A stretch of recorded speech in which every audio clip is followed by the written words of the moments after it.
aming tanggapan po. Siguro mga 7 days pa po yan madarating po sa inyong location. Kasi gagawan pa po yan ng kwan po, dito seal or ating papers po ng Yamaha NMAX po ninyo. Bali yung 350,000 po ang ating panalo sir, ayan po ay sigurado po ay makukuha po natin ito ngayon. At kung magkakasundo ko tayo sa registration or at proseso ko ngayon sir, okay? O, paano ko makuha yung 350 ngayon, sir? Okay, so po yung sir, mahigpit po na pinagbabawal po na ito po ipagkakalat po ninyo ito sa karelative o kamag-anak po. Ipapaliwanag ko po sa inyo ngayon sir kung ba't po kayo nanalo or kung paano natin gustong itong may withdraw ang natural prices po na ito sir, okay? Paano? Okay. So sir, unang-una ko sa lahat sir, so marahil po tayo dito sir ay nagtataka o naguguluhan po kayo sir kung ba't po kayo nanalo. Nawala naman po kayong sapat po na sinasadyan po kung ano yung entry or raffle draw po na sinasadyan po namin sa aming tanggapan. Bali sir, itong pera po na ito sir ay sumilip po kami ng aming winnings number po from Luzon, Visayas and Mindanao. 1,000 selected na number from Luzon, 1,000 selected na number po from Visayas and ganoon din po sa Mindanao sir. So inequabalin po namin ito sir ay nasa 3,000 na mobile number po. Tama po ba sir? Yes po. Bali, yung 3,000 ho sir na mobile number po na ito sir ay pinaghalo-halo po namin ito through NTC, National Telecom Communication Commission Cellphone Filter po, kung sino man po yung papalarin po bilang second winner po o second winner po sa aming tanggapan. Okay sir? Sige. Bali sir, ikaw po yung pumasyurting napili po dito sa aming tanggapan sir at hindi man po ang kasaluhan akalahin po na kayo po natawagan po namin business good morning po na ito sir. Okay sir. So ngayon po sir, saan po ba natin ito gustong ipapadala ang 350,000 po? Palawan or Cebuana, West po? Pwede Palawan, sir. Okay, may voter's ID po ba kayo, national ID or anything po dyan? Kompleto, sir. Kompleto ako. Okay, so ngayon po sir, itong pera ko na ito, nananawagan po kami from NTC, National Telecom Communication Commission. At kung ipapadala po natin ito sa tamang legality of Social Security System po sa aming tanggapan, ay kinakailangan lamang po natin sir na may register po natin ang pangalan po ninyo gamit po ng electronic machine computer system. At may konting requirements lamang po tayo para sa registration. Pero ang requirements po ninyo sir, ay wag po kayong mag-aalala, wag po tayo makakabahin kasi yan po sir, lamang po ito sir, okay po? Sige.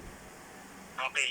So ang gagastusin po ninyo para po sa inyong pangalan, sir, ay nasa worth of 450 pesos lamang po para po sa registration ninyong pangalan. At once po, sir, na dyan po ay mabayaran po natin, sir, ang 450 pesos lamang po.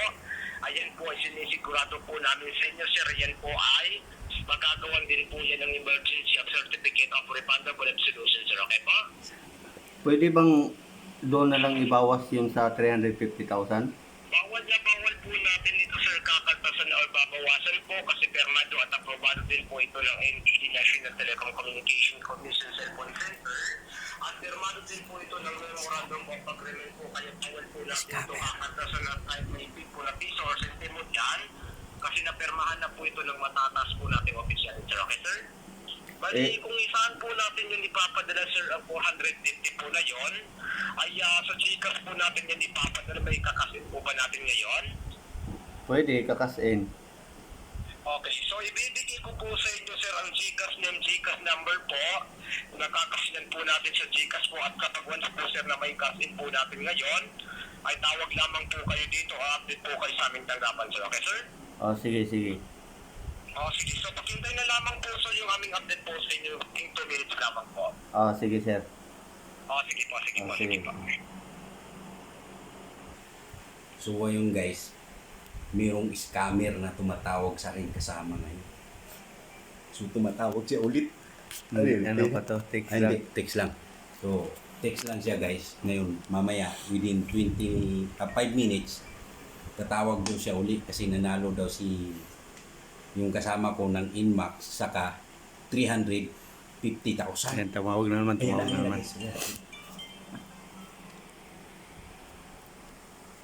Hello? Yes, good morning. Good morning. Yes po. So, dumating na po ba sa inyo, sir, ang Gcash net, Gcash number po, nakakasinan po natin ng 450 pesos po? Oh, dumating na yung number na tinext mo. Okay, dyan po tayo magkakasin sir kapag once po na may kasin po natin sir, pakipicturean lamang po natin yung resibo sa aming Facebook page or mag-update lamang po kami sa aming tanggapan po, mag-reply lamang po kayo or mag-message lamang po kayo sa aming cellphone number kapag okay na po yun sir, okay? Eh paano yun? Wala pa akong pang-cash in sa inyo.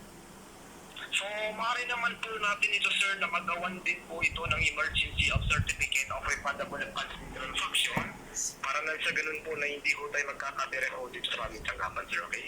Oh, kaya nga wala pa akong pang-cash in eh. So, ngayon po ba sir, itutuloy mo ba o hindi po? Wala pa nga akong pang-cash in, maghahanap pa ako sa kasama ko eh.